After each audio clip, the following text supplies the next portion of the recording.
Okay, so I'm back. All right, beautiful Sunday. Yeah. So,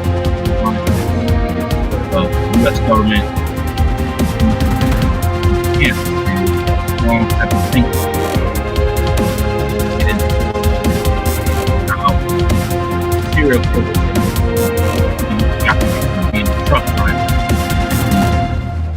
commit horrible crimes, human trafficking, all types of horrifying crimes. Didn't realize it. Get into it. Hard Talk Radio.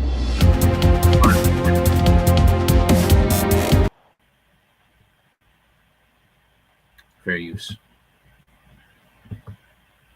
Has revealed that the US government, in collaboration with the World Economic Forum, is building secret detention facilities in all 50 states, capable of detaining millions of people. According to whistleblowers, these prison-like compounds located in sparsely populated and controlled locations will be used for those who refuse to comply with upcoming government mandates and regulations regarding long-term lockdowns and new vaccines for the new pandemic. Remember, forewarned is forearmed. It's time to prepare for what's coming next. Before we dive in, talking to all of the agents that I've talked to, private sector, looking at the cameras and all the real data, we're over 3+ million who've actually entered this country. Yep. And so even with that, even though that's enough to replace about 36 states population, why would they need to continue to do that if they're trying to absorb these guys, make them productive members of our society, get them into housing, because we know that there are already housing projects being coordinated with builders, again, with our money. I believe it's to kind of like what Nazis did with the Jews, concentration camps, processing facilities. They're going to need somewhere to process the dissidents. Hutchison is somebody we should be listening to very closely. Former Customs and Border Protection Supervisor J.J. Carroll explains more. Her background was federal contracting, and more specifically, abroad, but specifically, she worked on forward operation bases, FOBs, in military war zones, where she would put up these giant soft-sided facilities, water, food, et cetera, et cetera. So we're talking tens of millions, if not billions of dollars, right, that have transferred from her company, which she no longer is a part of. But she has access to all the bid contracts. You can go on a website and there are endless bids for contracts from whatever. But she's focusing in on, she says to me, there's bids for detention facilities being built in all 50 states in America. And I said, okay, hold on a second. Say that again. She says, okay, I can go into a database because my company used to bid on all this. And I bid overseas, international contracts. Very, very intelligent woman, very, very connected. And she says, I go in the database, JJ, and there's detention facility bids to build individual detention facilities in every state in the union. And then she goes on to say to me, well, JJ, who do you think they're built for? Are they built for all the illegal aliens or the unaccompanied alien children? Of course not. How do we know they're not being built for the tens of millions of illegal immigrants who have poured across Biden's open border? Because these illegal aliens have been absorbed into communities, farmed around the country, given free housing, free medical insurance, and in many cases, debit cards loaded with cash. The government rolled out the red carpet for these young fighting age men. Many of these immigrants, these migrants that are in shelters right now, they're not looking to even try to come out and, I'm not saying all of them, but you have some of them who'd rather be partying, drinking, and just having fun instead of going into the workforce. There are those that do, but a lot of them will like to just live off the government, just like you have many people who live in shelters do. Men. Many of them were flown here by the Biden administration on secret night flights. They were not brought here to be detained, but more on that later. Men. Many of them were Biden is flying 320,000 migrants into the U.S. on secret flights to non-Pacific airports. Yeah, the great replacement. He's literally trying to replace the American population. Literally. He doesn't care about the cartels. He doesn't care about the crime committed either. Flown here by the Biden administration on secret night flights. They were not brought here to be detained, but more on that later. As JJ Carell explains, under the Biden regime, ICE facilities across the country are sitting empty. They're empty. So you're talking anywhere from 30 to 40,000 beds across America, mainly on the southern border, right, are empty. Well, why are they empty? Because we have massive catch and release. Let me explain what this looks like. In the old days, right? The old days, Clayton, 3.5 years ago, not 30 years ago, when I got someone that was special interest alien, deported felon, whatever, I didn't release them. I sent them to an ICE holding facility, and they went and they waited there a week, 2 weeks, a month, whatever it was, to go in front of the judge, find deported, or found to be guilty of reentering as a felon. Then they spent time in federal prison, and then they would be deported. So we had all this bed space. But now, if I get someone that's a deported felon, I know this is going to be hard for people to believe. I arrest someone that's a deported felon now, I'm releasing them. I'm releasing them on the street. So you go from arresting people 3 years ago, setting up for deportation and prosecution, goes to, we call it camp, a camp space in an ICE facility, and then that individual goes through the court system and then is ultimately deported after he or she serves her time. Not now. Everyone gets arrested by the Border Patrol. They quickly vet them, and then release them.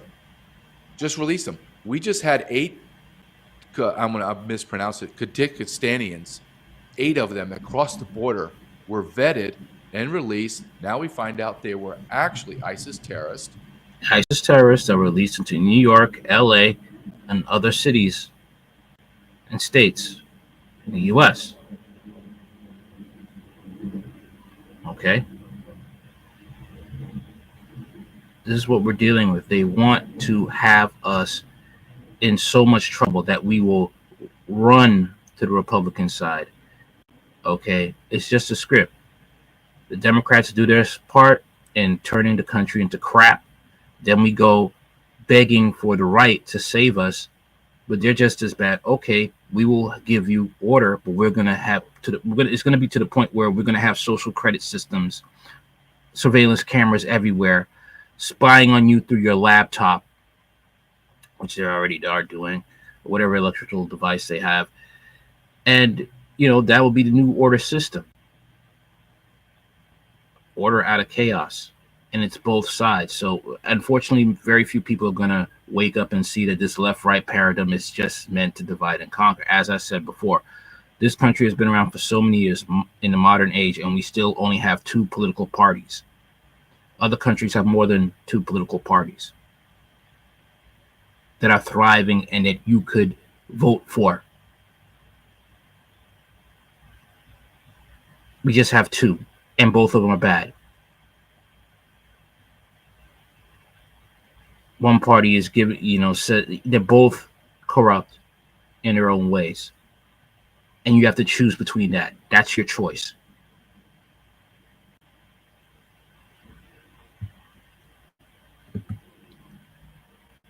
ICE had to go find them. All 8 of them, I believe, entered together, but all 8 of them didn't stay together. They went to Los Angeles, Philadelphia, and New York. So what Ms. Hutcherson is saying is, in coordination with what I know, is you have 40,000 beds. Why would you need more? During the American Revolution, it only took 3% of the population to rise up against the British and overthrow the system. Wars are fought and won by small numbers because the majority of the population refused to get involved. Remember that 3% figure while you consider that up to 40 million illegal aliens of fighting age have crossed Biden's open border during his presidency. That should give you pause for thought. 40 million is almost 15% of the entire population of the United States. How many of these 40 million are UN soldiers waiting for orders to be mobilized? Wait until you see the evidence.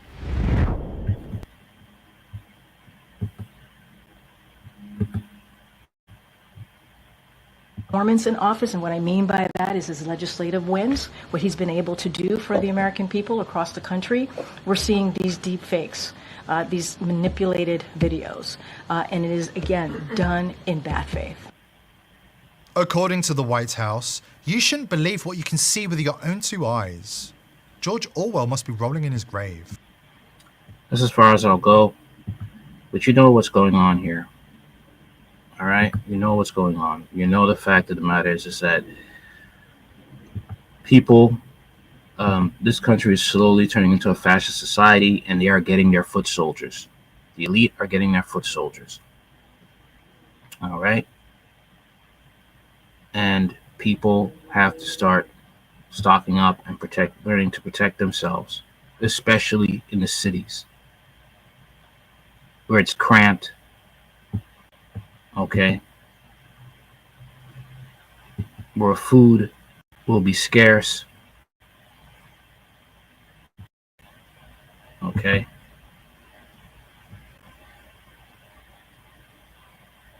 and it will be hard to live, extremely hard to live. This is not a game. New York will, all these cities will turn into a war zone. These blue states will turn into a war zone. And many people who are white supremacists will take advantage of this. They will do it. And a lot of people are not going to survive. All right? And slavery will come back. Human trafficking will be on steroids. And speaking of that, we're going to be listening, okay? I'll give my commentary on how we have 450 serial killers that are now in the trucking industry.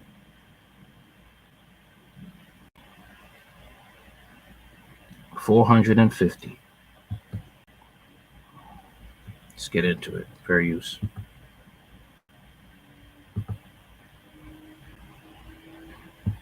With Forbes Breaking News. Joining me now is Frank Figliuzzi, former FBI Assistant Director and author of Long Haul. Frank, thanks so much for joining me. It's a pleasure, and also I'm grateful that you're part of shedding light on this rather dark scenario on our highways. Of course, it was a really disturbing trend, what you uncovered, what you ended up following, and that's the trend of murders on the United States highways. There's hundreds of them, and a lot of them at the hands of truck drivers. So can you talk to us about that trend and why we are seeing it? Yeah, so Long Haul is the true crime account of the FBI's Highway Serial Killings Initiative. And the numbers in that initiative are staggering. In fact, they were shocking enough to get me out there back on the road as an investigator, riding Long Haul, that are part of the initiative. 850 murders alongside our nation's highways, almost entirely sex trafficked women. There are currently 200 of those murders that are considered active and unsolved. And when I asked the FBI, how many suspects are you looking at in those unsolved cases, the answer was 450. Those numbers are staggering. And you talked to the analyst who led the Highway Serial Killings Initiative. What was your biggest takeaway from that conversation? Because a really interesting passage of the book, if you don't mind, is how she was able to compartmentalize. She was eating her lunch, looking at really grisly details. She was able to compartmentalize. But what were your takeaways from the conversation? So I think first, here's a confession from an FBI agent. You won't see that often. I have to confess, even with 25 years as an FBI agent, retiring as an assistant director, I did not know all the details of this very dark initiative within the behavioral analysis units at Quantico, Virginia, at the FBI Academy. So first and foremost, I was surprised by the scope of this and the number of years this killing has been going on, and that it's still continuing. Secondly, as you said, with the compartmentalization necessary for the crime analysts who work this, it is necessary because the evil and cruelty that I saw in these cases, I have never seen before in my FBI career. I mean, there was one point in the book, I won't give anything away, this is at the beginning, but you were talking about a certain crime, and the perpetrator took a photo of the girl, called the girl's father, and then sent the photo to the family. And I mean, it was so disturbing. I put the book down and I went out and I told my mom about it. I was that disturbed. So you covered a lot of killers in this book, the red-headed murders, the truck stop killer. Is there one case or one detail that stuck out to you? Oh gosh, they're all just jarring, but you are describing the case involving Robert Ben Rhodes, arguably the worst, most evil long-haul trucker killer in American history. Victims, 50 murder victims over several years, and he was only arrested when an Arizona state trooper saw his rig with hazard lights flashing alongside the highway. The trooper strolled up to the rig and heard a woman screaming. She was shackled naked in a makeshift torture chamber within the rig, and that began the unraveling of Robert Ben Rhodes. Now, the photo you're describing was his last known murder victim. 14-year-old Regina Walters was hitchhiking with her boyfriend outside of Houston. He grabbed them, he killed the boyfriend, and then for several weeks proceeded to rape and torture Regina. And that ghastly photo was her last known photo alive that Rhodes took of her. She was pleading for her life. To really get inside the mindset of a trucker, you actually went on a week-long ride-along, not with a serial killer, but a trucker that you named Mike in the book. Can you talk about that experience for us? Yeah, I mean, there's some good news here generally, which is, look, if Mike represents the future of modern day trucking, then we're in good hands. He's bright. He's passionate about his profession. But yes, I had to put my investigator hat back on. I wanted to experience this. We happened to ride flatbed, so that's a unique kind of long haul trucking. We were physically engaged with the load. We were part of the U.S. economy, as all truckers are. I mean, the economy of trucking is staggering. Last year alone, $875 billion in gross freight revenue. Grocery stores would run out of groceries in 3 days if truckers stopped trucking. And we were part of that. We were hauling drywall for the housing industry, flooring and lumber for housing, aluminum rods that ended up being delivered to a Department of Defense ammunitions manufacturer. So I learned a lot. I slept in the rig, we cooked and ate in the rig, and I'm here to tell you, those truckers deserve all the money they can earn because they are essential workers. Yeah, you called them essential workers in the book, and you talked to Mike, who is a trucker of present day, but you also talked to someone you named Dale, who was a trucker from the past. Can you talk about the differences in the industry over? Okay, so that's basically what's going on. All right, that you have these people, these deranged individuals, joining this type of work, and they're literally making a killing doing this type of stuff. All right, they this affects different ethnic groups of women. They also have a pattern, basically, which makes it very hard for the police to even proceed with an investigation. They kidnap a girl in one jurisdiction, then another jurisdiction they do their evil, and then another jurisdiction they just dump the remains. All right.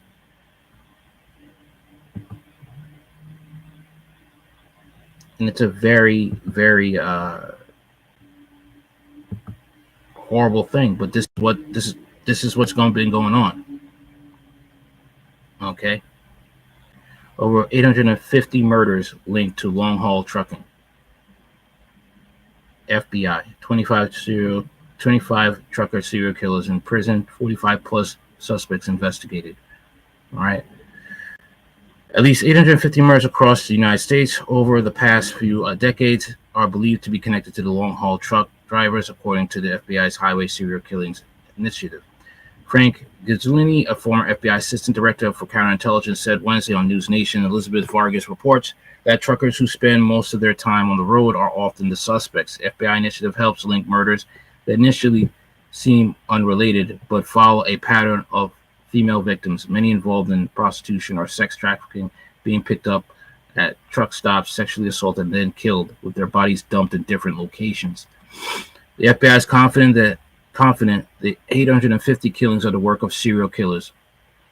Puglisi said, in fact, there are already 25 long-haul truckers who are in prison for multiple homicides. He said there are 200 killings still unsolved and 450 suspects being looked at in those cases. In my book, I tried to narrow that suspects pool down by getting deep into three subcultures: long-haul truckers, sex trafficking victims, and crime analysis, Puglisi said, referring to his new book, Long Haul: Hunting the Highway Serial Killers. Puglisi spent a year riding more than 2,000 miles in a semi-truck to research the subculture. He described an isolating lifestyle where 10% of the long-haul truckers drink alcohol daily, 20% binge drink regularly, and 44% experience clinical depression. Some of these killers, when interviewed, say it dawns on them that they now have a license to kill because the freedom is there to exploit those law enforcement jurisdictions. Puglisi, who has spent 25 years serving the FBI, said. The FBI contends that while most truck drivers are hardworking Americans, the inherent isolation and transit nature of the job could draw serial killers or potentially create them. Because it's long hours on the road, away from family, nobody to talk to really, and they basically could snap. That's basically what's being said here.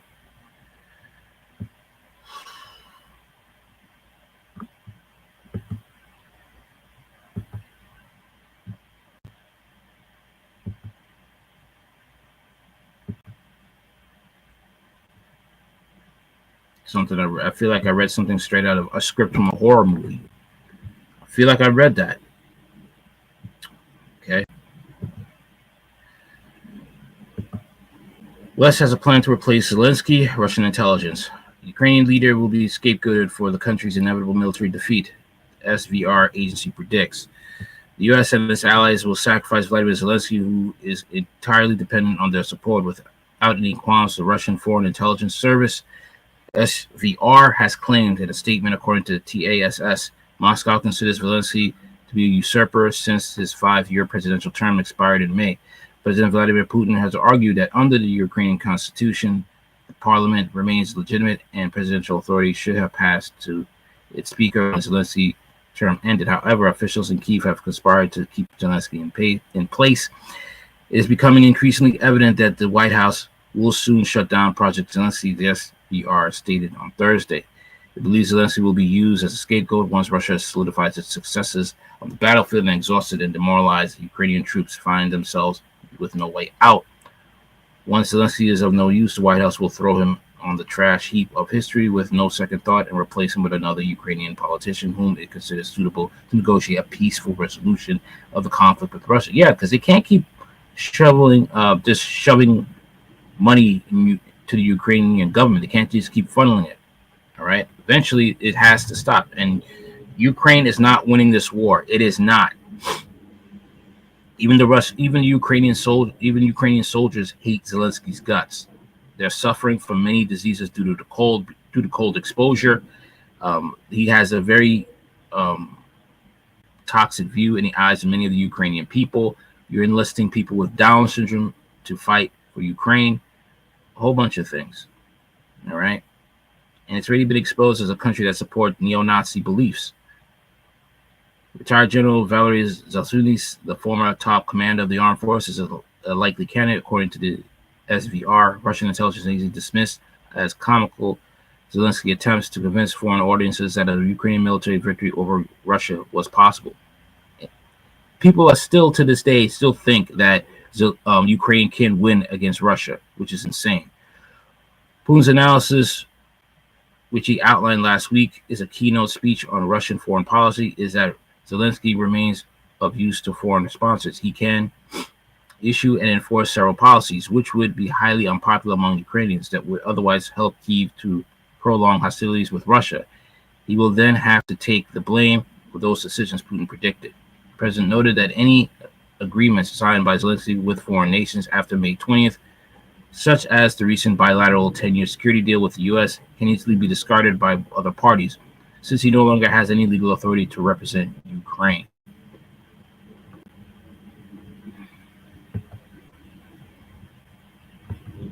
The walls are closing in on that, man. That's all I could say. So, on to another topic. We're going to be talking about how Arnold Schwarzenegger is linking up with a known pedophile, John Podesta, to fight climate change.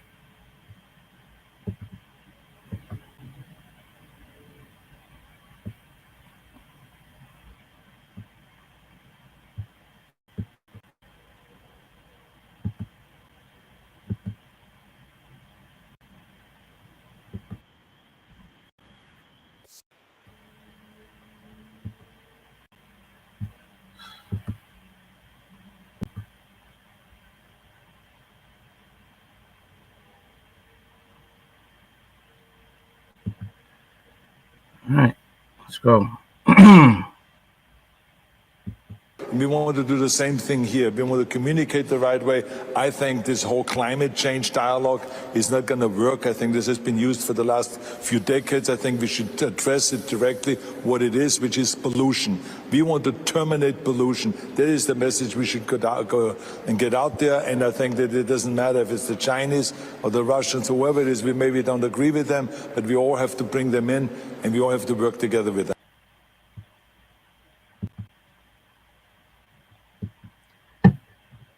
If you're like me, you think this climate change stuff is just a huge scam. A huge scam just to attack our way of living, to cripple, the business structure when it comes to transportation and use of fossil fuels. Okay. Former California Governor Arnold Schwarzenegger and scandal-ridden Pizzagate predator John Podesta have joined forces to fight so-called climate change. The two team up recently at the Austrian summit in Vienna, Austria, to discuss the supposed essential political tools needed to tackle climate change. Joe Biden personally selected Podesta as White House senior advisor to the president for clean energy innovation and implementation.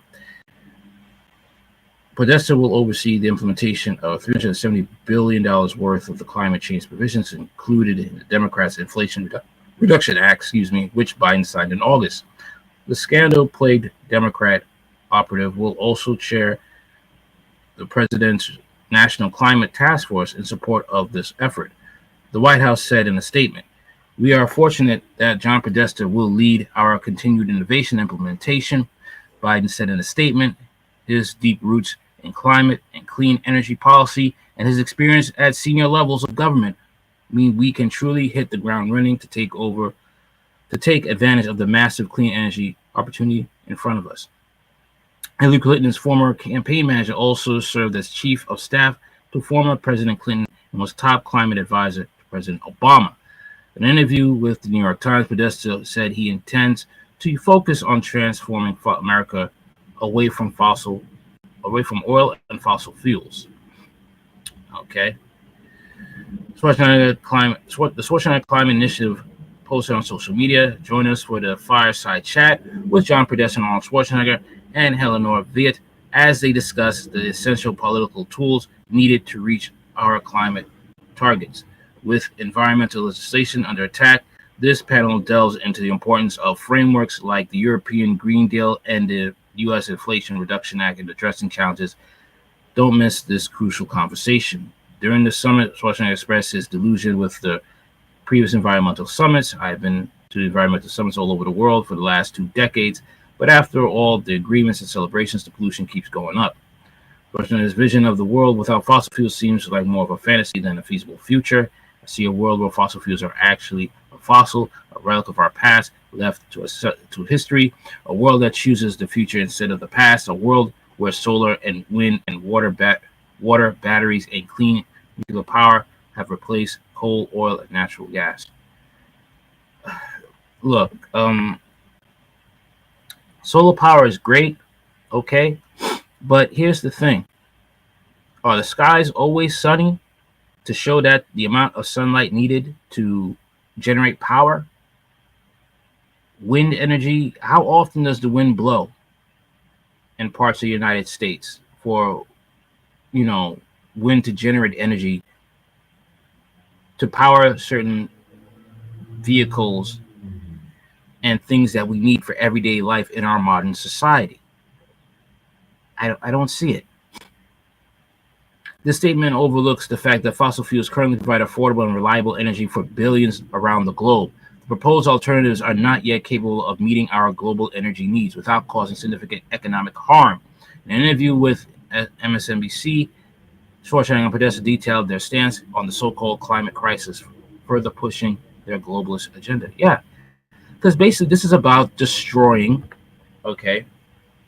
This is about destroying the economy around the world. That's what it's about. Nobody in their right mind would support climate change.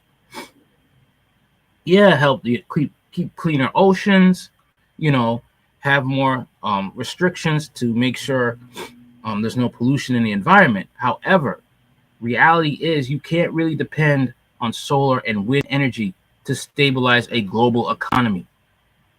It will not meet the needs of people around the globe. It's crucial to remember that there is a significant body of scientific opinion that disagrees with the alarmist narrative around climate change. Judith A. Curry, a prominent American climatologist and former chair of the School of Earth and Atmospheric Sciences at the Georgia Institute of Technology, presents her perspective that the Olin consensus is largely manufactured. It's a manufactured consensus, Curry told the Post. She points to a system where scientists gain more recognition and subsequently more funding by promoting catastrophic scenarios. This alarmism, she asserted, plays a pivotal role in shaping their careers. There's an incentive to exaggerate risk, to pursue fame and fortune. Yeah, they don't care about the people. They just care about clout chasing and making a quick buck. That's what it's about. It's basically what it is about. All right.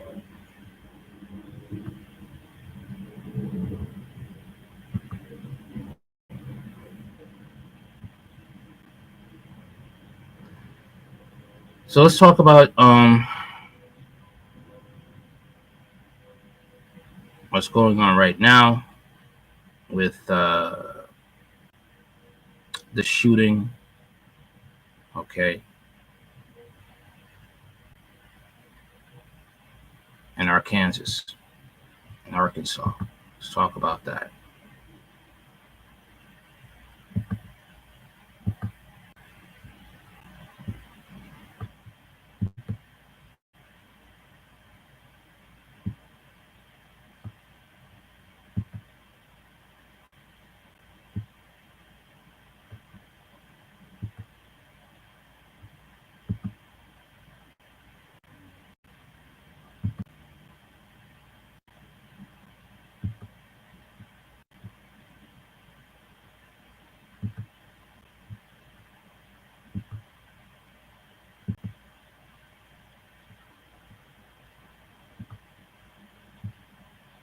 Fair use.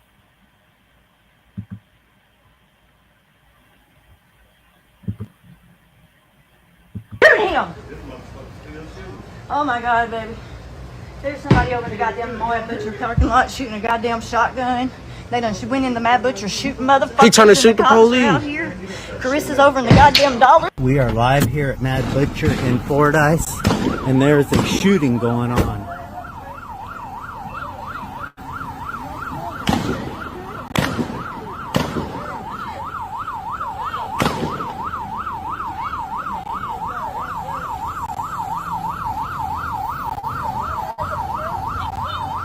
there's somebody lying in the parking lot.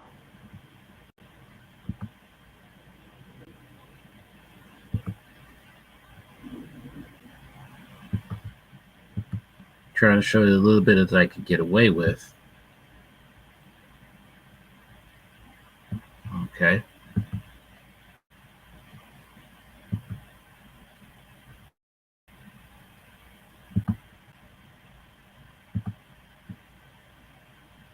And now they identified the shooter of the, who committed the mass shooting at the Kansas grocery store.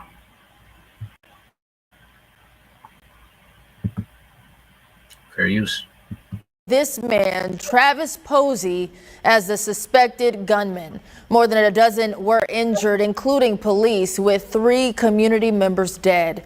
We have team coverage of this shooting. Ashley Godwin is learning new details in what took place today. And Sarah Horbakowitz is hearing witnesses and a family member of one of the victims. Thank you for joining us tonight at 10. I'm Faith Woodard. We want to get right out to that team coverage tonight. We begin with Ashley Godwin. Ashley, you have been on the scene all day and were there as state police gave a press conference today. What can you tell us about today's tragic events?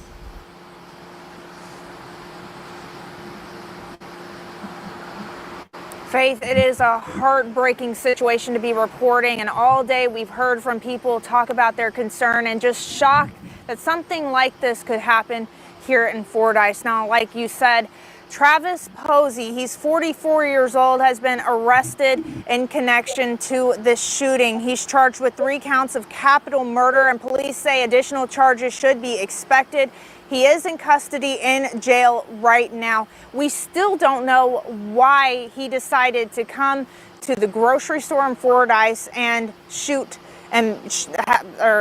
people. But what we do know is at 11:30 today, Arkansas State Police were called for this shooting at the Mad Butcher at the grocery store, the only grocery store in Fordyce. Now, 13 people total were shot. 3 of those people died. 2 officers were injured, and we had that press conference with Colonel Mike Hager with Arkansas State Police, and he had a lot of sentiments and condolences for the community. Just on behalf of the state.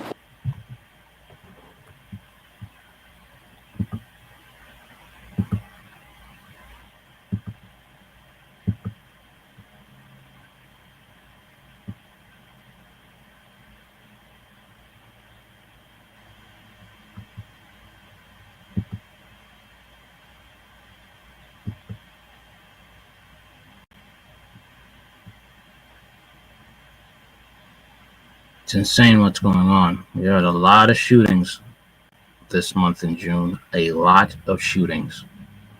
You can look at how many mass shootings we've had in this month. It's like people don't care anymore.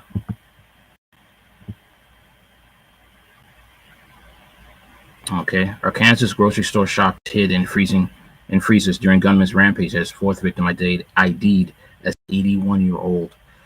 Petrified Arkansas grocery store shoppers hid inside freezers as a madman went on a shooting rampage, killing 4, including a 18-year-old who succumbed to her injuries on Saturday. Shoppers at Butcher grocery store in Fordyce, Arkansas, recalled the hearing pops just before 11:30 a.m. on Friday, believing something earlier fell or someone was setting off fireworks, according to CNN. Katrina Doherty has been shopping for dinner with her daughter 18 and son 4 when the suspect gunman Travis Eugene Posey opened fire at the store.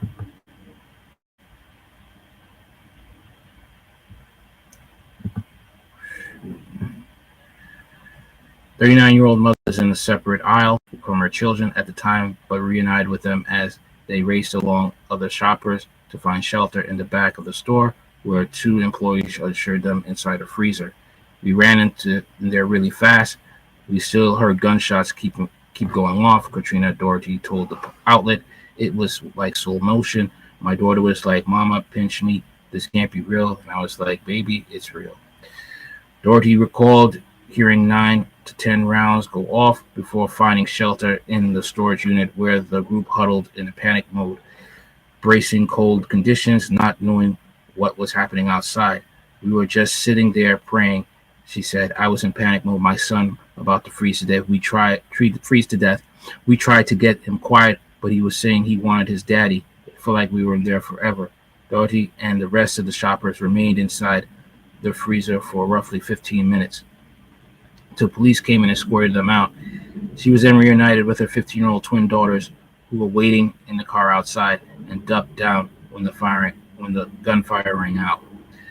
In the parking lot, Posey, armed with a long gun, allegedly fired in multiple directions, striking multiple people before police or officer arrived. Posey, 44, was shot after he exchanged gunfire with police. He will be charged with 4 counts of capital murder, with additional charges still pending, the Arkansas State Police announced.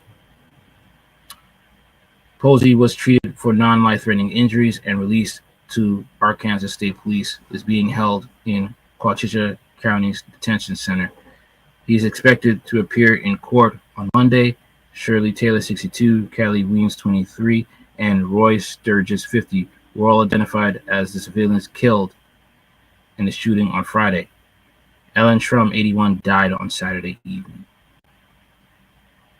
Weems, a nurse at Dallas County Medical Center and mother of a 10-month-old daughter, was grocery shopping when she was struck by gunfire. I checked Casey's location because of good old Live 360, and it showed she was at the hospital. Helen Brown told Fox 16, I'm thinking she's at work. She came to help. She was in town. Browning rushed down to the grocery store to learn the heartbreaking news that she didn't hear back from her daughter. My best friend was standing right there, and I said, Christy, tell me my baby's okay. And she said, I can't. And that's when I just broke. Browning recalled. I just want to know why Joey Posey woke up this morning and decided he needed to go ruin families' lives, the heartbroken mother said. Browning revealed her family lost another member in the shooting alongside with Kaylee.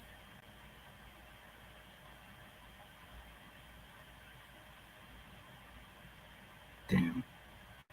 That's all I'm going to read for now.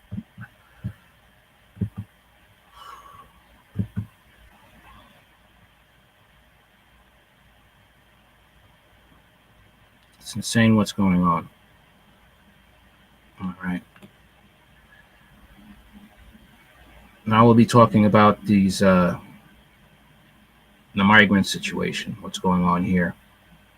Basically, 2 men from Venezuela, they'll be charged with capital murder for what they did to this 12-year-old girl.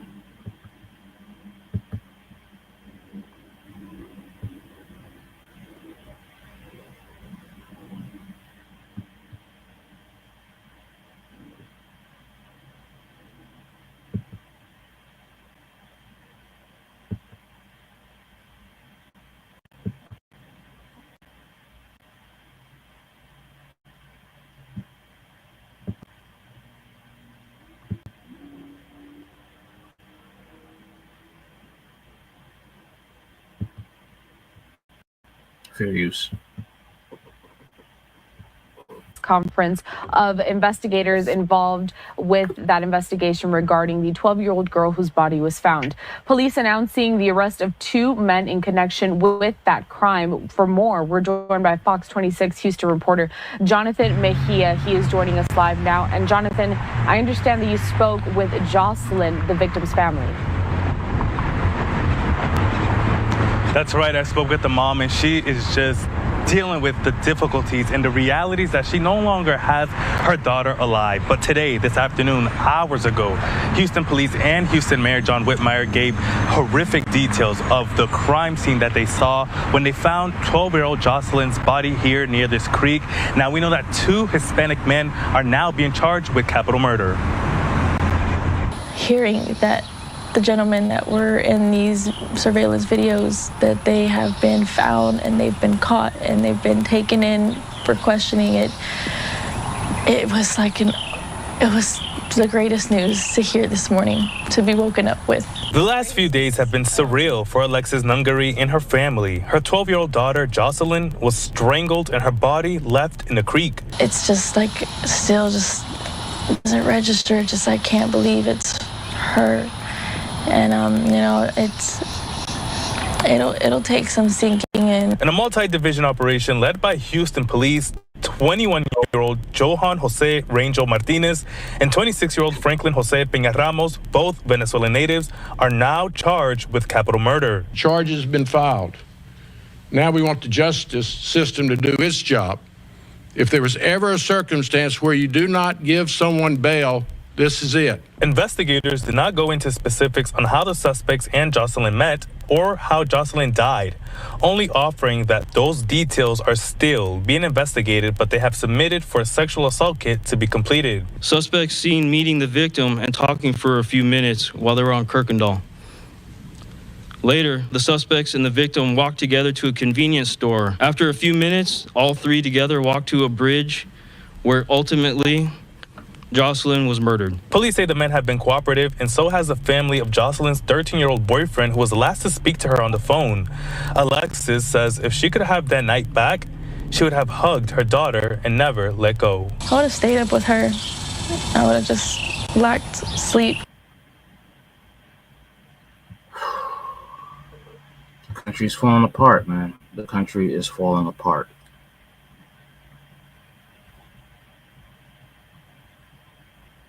And all these murders at the hands of migrants are going to cause a lot of people to join certain groups, certain racial groups. You know what I'm talking about. White supremacy is going to get very strong. These hate groups are getting fuel for their agendas. And she may not be this way, but there are others that will. The mother of that's unfortunately lost her daughter, she may not be that way, that will join a hate group, but there will be others that will. Because they see what's going on.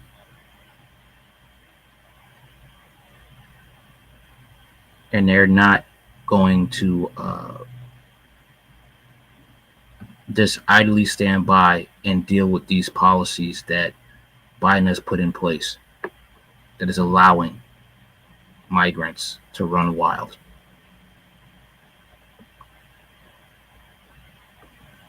Okay.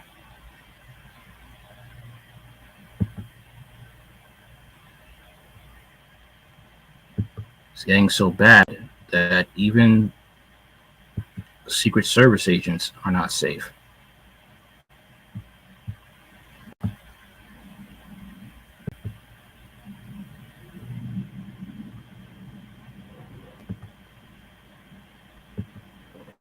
Here for President Biden's visit to L.A. was robbed at gunpoint.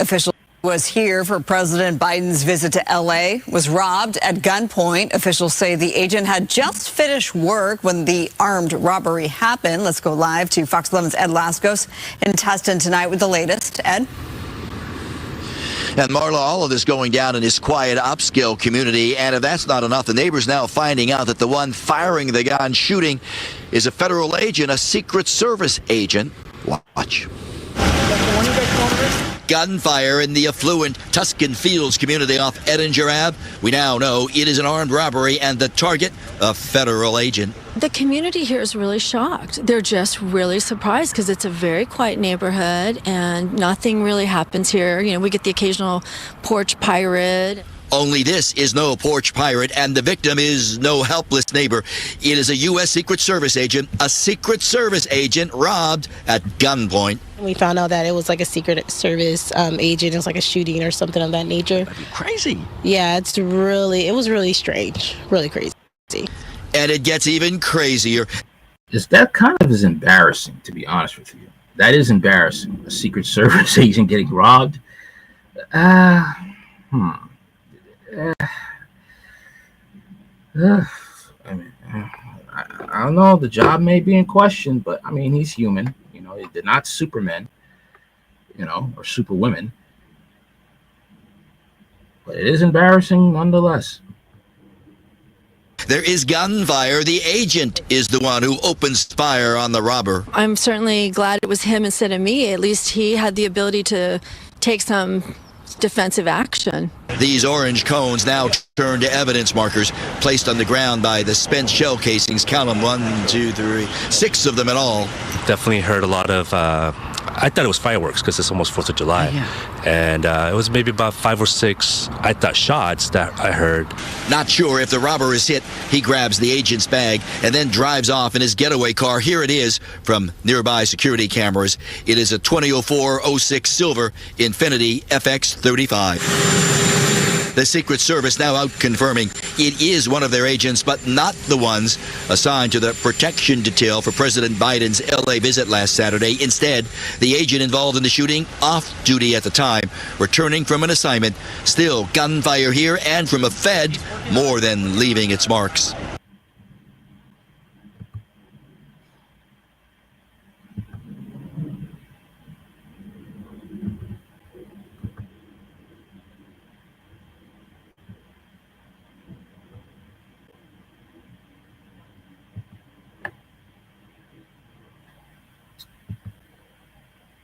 It's wild on, man. It's wild.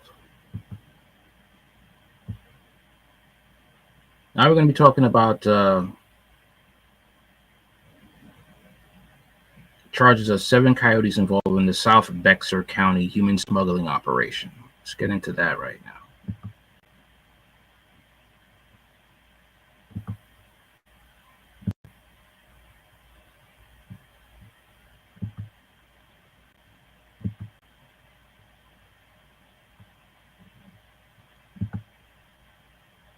Sheriff's deputies yesterday. We're learning today that 7 suspected coyotes who were arrested have now been booked into the Bexar County Jail. The sheriff's office has identified them, saying that they drove multiple vehicles that were found on the property at Oak Island Drive. In all, deputies say they believe the 26 migrants that were found yesterday were transported from the border. They say they were crammed into a false compartment under a flatbed trailer. It was disguised with corrugated pipes on top of it. As for their conditions, 12 of the 26 migrants were transported to University Hospital for minor injuries, and you can imagine heat-related illness as well.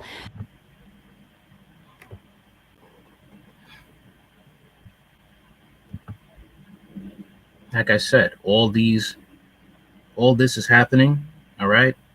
Human trafficking, people coming over here. Some of these people are not good, okay? They're not vetted properly.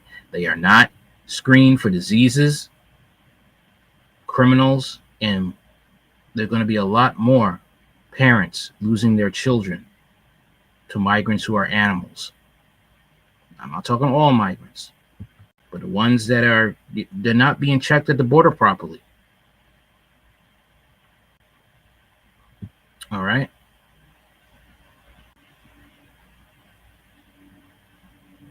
And unfortunately, a lot of people are going to, in their grief, they may join white supremacist groups or take the law into their own hands.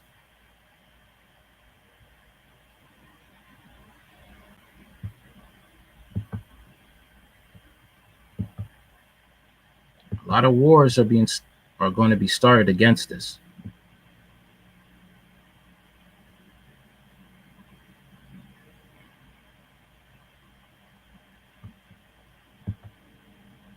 Here's another one.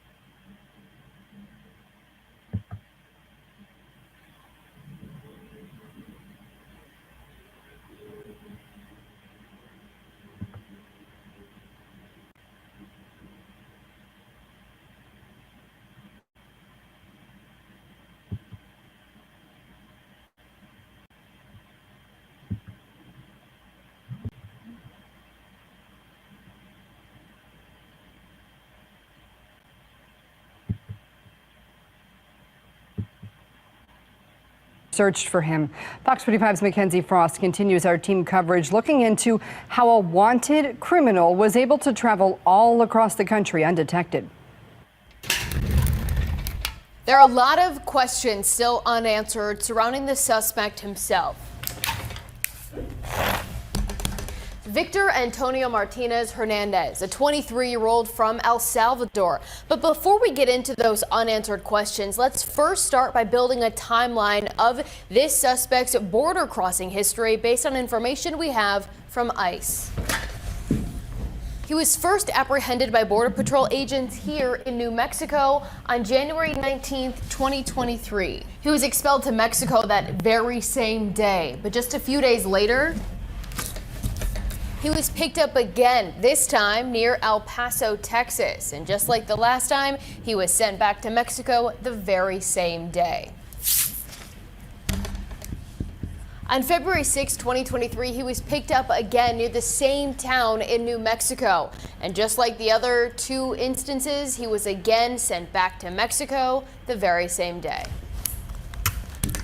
On February 13th of 2023, for the fourth time, Martinez Hernandez crossed the United States border illegally, this time near El Paso, Texas.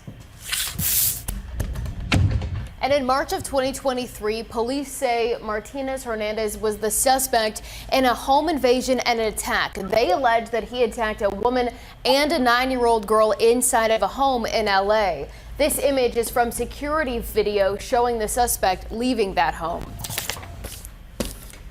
And in August of 2023, Rachel Marin was killed, found dead along the Mon Pa Trail in Harford County. Then on June 14th, 2024, charges were filed in Harford County against Martinez Hernandez related to the Marin case. And the very next day, June 15th, ICE issued a detainer while the suspect was in Oklahoma. And on June 20th of 2024, Martinez Hernandez was extradited from Tulsa back here to Maryland. And that brings us back to some of the unanswered questions surrounding this case. Let's start with just two of them. How was he able to bounce around the country? Who was he staying with while he was in Maryland? We took those questions directly to Harford County Sheriff Jeff Gaylor. Here's what he said. I have information about where he was staying and who he was staying with. At the sheriff's office, we're still working a very active investigation to put that timeline together. And as I've said, if there are people who knowingly aided and abetted, either in Rachel's death or helped him escape accountability for so long, I want to have those people's charged as well. I've heard some talk about different day labor, different small odd and end jobs, but nothing specific, and nothing like being funded by any outside source that I'm aware of. Sheriff Gaylor is keeping a pretty tight lid on some of those details, given this still is an active, ongoing investigation. But one topic he's speaking freely about, and that's the immigration policy nationally. So it's very concerning to me that our citizens of this country are put at risk. Sheriff Gaylor says he's long been a proponent of former President Donald Trump's border wall plan and says leaders in Washington need to figure out a solution. Politics are what is wrong with this issue. This is a public safety issue. With border security one of the key issues. It's like you're hearing the same song, the same words over and over again, but nothing's really going to be done about it. Border Patrol agents are taking their own lives because of the stress of the workload they're dealing with, what they're finding there, what they have to face dealing with these people, dealing with these migrants, knowing that no justice will be done. They're not going to be properly vetted. They're literally, you're letting people who are, trouble with 2 feet walk into your own country and cause havoc, and there's nothing really you could do about it. It's your job to make sure they should be properly vetted and checked before going further into the country.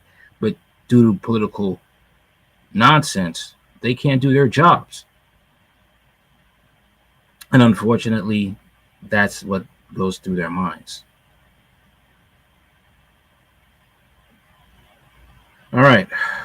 That's all I got for now. Tell me what you think of this segment. What are your thoughts? Anything you want to know about this channel, in the description box. Like, share, comment, subscribe. Later.